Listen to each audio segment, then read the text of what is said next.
ഇവിടെ ആളുണ്ടോ? ആളില്ല. അപ്പൊ ഇതാരാ? ഇത് ഞാൻ. പോസ്റ്റ്. ഇവിടെ നിന്ന് കുറച്ച് മുമ്പോട്ട് കിടന്നാൽ മതി. അവിടെ പോസ്റ്റും ട്രാൻസ്ഫോമറും എല്ലാം ഉണ്ട്. കമ്പി? കമ്പിയില്ല. തൽക്കാലം ഇത് വെച്ച് അഡ്ജസ്റ്റ് ചെയ്യൂ. തനിക്കൊരു കത്തുണ്ടെന്ന്. ഈ കാലഘട്ടത്തിലും കത്തോ? ദുബായിൽ ആരുണ്ട്? അറബികള്. തന്റെ ആരെങ്കിലും ഉണ്ടോന്ന്? എന്റെ ആരുമില്ല. അവിടെ നിന്നാണ് കത്ത്.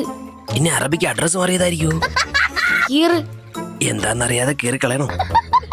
പൊട്ടിച്ച് വായിക്കാൻ. ഹലോ ആകാശ്, ഇറ്റ്സ് ആൻ അറബി കമ്പനി. അറബി ആയിട്ട് കമ്പനി ആവാൻ താല്പര്യം ഉണ്ടാന്ന്. അറബിയിലെ ഷോക്കായിട്ട് വിലസ. ഷോക്കല്ല, ഷേക്ക്. അവിടെ നിന്നൊരു കമ്പനിയിൽ ഇന്റർവ്യൂവിന് വിളിച്ചിരിക്കുക. അപ്പൊ താൻ രക്ഷപ്പെട്ടല്ലോ. എനിക്കല്ല, തനിക്കല്ലേ കത്ത്. പറഞ്ഞോലെ എനിക്കാണല്ലോ. 50,000 കൊടുത്താലേ ജോലി കിട്ടുള്ളൂ. കടമായിട്ട് പൈസ കൊടുക്കുന്ന